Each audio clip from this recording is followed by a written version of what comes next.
So guys, good morning. Dito tayo ngayon sa Altagracia sa Del Monte, where maraming tao nagja-jogging, nagwo-walking.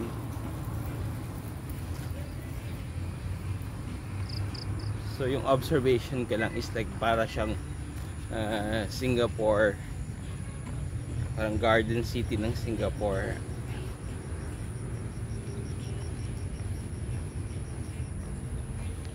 Wala pang mga houses dito, but there are upcoming developments. So makikita nyo soon, mawawala na rin yung mga greenery kasi marami na rin bahay na matatayo dito.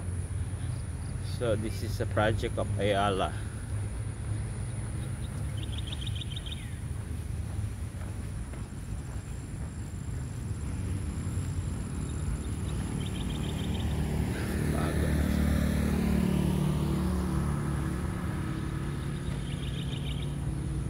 Nakakapagod mag-walking. Tagal ko na hindi nakapag-walking. Siguro mga 3 days ago. But this is worth it kasi rito hindi masyadong mausok. Ma-relax ka talaga kasi more on greenery, maraming puno. And at the same time, ma-motivate ka mag-walking kasi may nakikita ka mga tao naglalakad din. And at the same time, may mga nagbabike. So, maraming gumagawa ng physical activity in the morning here. Ayun. Usually mga puno rito, dati pang mga puno. Kung makikita nyo, trees over there. Ayan. So, I hope ma-conserve nila while doing the development. Ayan. Mga commercial. At this is the upcoming commercial space, Altagracia.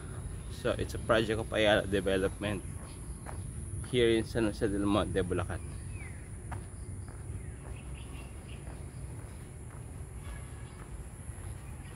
Ganda, diba?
Up to now, yung development ng Altagracia is meron pa rin silang upcoming projects like yung mga housing, and meron ding upcoming commercial, but meron na rito hospital like yung Violet, and eskwelahan yung Colegio de San Agustin.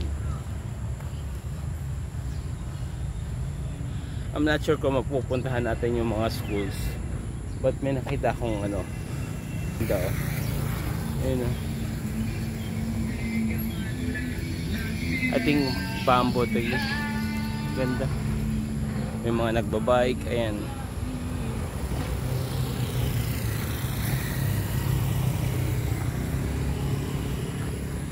kung makikita nyo, this is a commercial lot. So soon makikita nyo full of commercial shops dito sa Altagracia.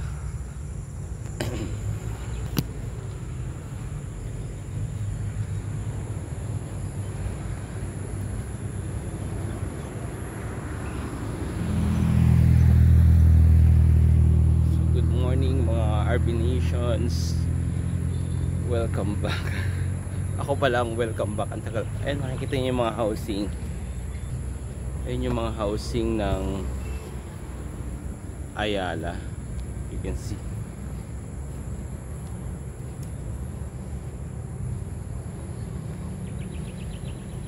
So ang ganda until now, wala pa yung mga commercial, but for sure darating yung panahon mapupuno ito ng mga commercial shops. And right now ini-enjoy natin lahat ng makikita nating greenery kasi ngayon wala pang mga nakatayong shops. Kung makikita ninyo itong mga lot na to, ito yung tatayuan ng mga commercial shops. So in the future, pag nag-jogging tayo dito, wala na yung greenery kasi mga shop. Morning po. Morning. So makikita nyo, marami palang housing dito. And at the same time, meron pa rin mga puno na conserve yung yung development, which is maganda. I'm for sure magiging magandang project ito ng Ayala. And we're hoping na of course this will be another upcoming parang town center ng San Jose del Monte. Yan, ang ganda. Who would think na papasukin ng Ayala kasi meron ding upcoming MRT station dito, yung San Jose del Monte MRT station. Right now nakatayo ako dito ngayon. Enjoy natin tong greenery ng Altaraza. Pagdating ng panahon, punong-puno na ito ng mga commercial shops. So sa ngayon masarap pang mag-jogging dito, mag-walking, mag-biking. Ayan, kung makikita ninyo, marami nagba-bike dito. And syempre, ang maganda rito, maraming puno, so makakuha ka ng mga fresh oxygen while you're walking or jogging here.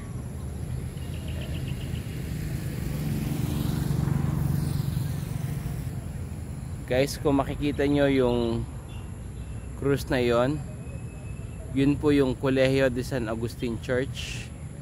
And then andun din yung Colegio de San Agustin College, yung eskwelahan.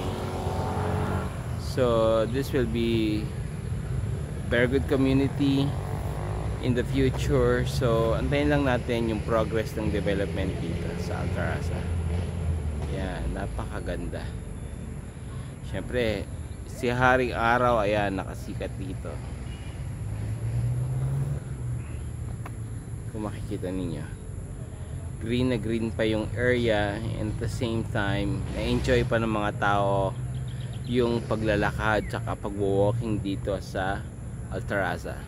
Marami nag-walking dito. Late lang po tayo nag-walking, and as soon as 6 AM I think nagbubukas na sila. So pwede na tayong pumasok dito sa Altaraza. So enjoy po natin hanggat wala pa yung mga development dito. So for today, yun yung ma-share ko sa inyo. So this is Altaraza, San Jose del Monte, Bulacan. And yan, bisitahin nyo rin po. Bye! Paalam po.